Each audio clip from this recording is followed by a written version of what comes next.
कितने भुट्टो मारोगे, हर घर से भुट्टो निकलेगा।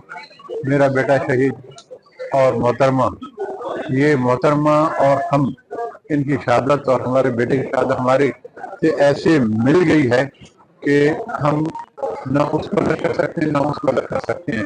और ये खैर मेरे बेटे का तो हमारे घर के लिए एहसान आया है, लेकिन मोहतरमा का पूरे मुल्क के लिए, आलम इस्लाम के लिए एहसान आया था। हर एक पाकिस्तानी मोहतरमा बेनज़ीर भुट्टो की जमहूरियत के लिए जो कुर्बानियाँ हैं और उसके लिए जो काविशें हैं, जिसके लिए उन्होंने अपनी जान का नजराना पेश किया, वो हम सब के सामने आया है। इसके साथ साथ मैं आपको ये बताता चलूँ कि शहीद रानी ने खसूस बिलखसूस ख़वातीन के तहफ़्फ़ुज़ के लिए और मज़दूर तबके की जो है उसकी हिफाजत के लिए, किसानों के लिए जो इक़दामात उठाए पाकिस्तान पीपल्स पार्टी और मौजूदा हमारे चेयरमैन बिलावल भुट्टो ज़रदारी साहब, आज तक उसको आगे बढ़ाने के लिए हमेशा पहलू ब पहलू व लम्हा ब लम्हा हमारी इस कोशिशों पे गामज़ान है। मोहतरमा शहीद का, लेकिन इसमें कोई शुबा नहीं है कि उनकी जगह पुर करना जो है वो तकरीबन नामुमकिन है।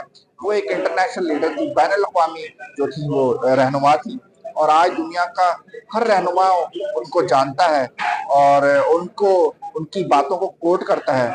और उनकी सबसे अहम बात कि तुम इंसानों को तो मार सकते हो, लेकिन तुम किसी की सोच को नहीं मार सकते, और वो सोच अभी भी जिंदा है। उस सोच को कोई कत्ल नहीं कर सकता। आज हम यहाँ पे सब मोहतरमा बेनज़ीर भुट्टो शहीद को उनके अफ़कार और उनके नज़रियात को आगे लेके चलने का अहद करते हैं, और ये वादा करते हैं कि हम मोहतरमा बेनज़ीर भुट्टो शहीद ने जो खुशहाल पाकिस्तान और तरक्की पर पाकिस्तान का ख्वाब देखा था उसकी तकमील करेंगे।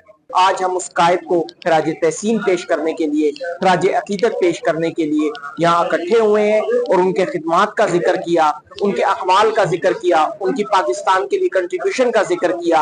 और यही वजह है कि आज वो उम्मत मुस्लिमा की लीडर हैं। आज वो पाकिस्तान में बसने वाले हर जबूरी अंदाज में सियासत करने वाले की लीडर हैं। मैं उसको खिराज तहसीस करता हूँ। आज दुआ गो कि अल्लाह उसको जन्नत फिरदौस में अता फरमाए। और आज बेनज़ीर भुट्टो शहीद रानी, वो एक लीडर थी और एक माँ थी, वो एक लीडर नारे भुट्टो जी भुट्टो। मोहतरमा बेनज़ीर भुट्टो की जो शहादत है, उनकी जो सियासत है, उनका जो फलसफा है, देखिए इंसान तो दुनिया में आते और चले जाते हैं, लेकिन बेनज़ीर भुट्टो की शहादत, उसके बाद भी उनकी जमात, उनका नजरिया जो जिंदा है वो पाकिस्तान के साथ जिंदा है। तो मैं ये समझता हूँ कि पाकिस्तान के लोगों को कभी भी मोहतरमा बेनज़ीर भुट्टो को नहीं भूलना चाहिए, और इंशाल्लाह ये कौम कभी नहीं भूलेगी। आप देख रहे हैं 49 न्यूज़ डिजिटल, ताज़ा तरीन खबरें मुस्तंद मालूमात के साथ।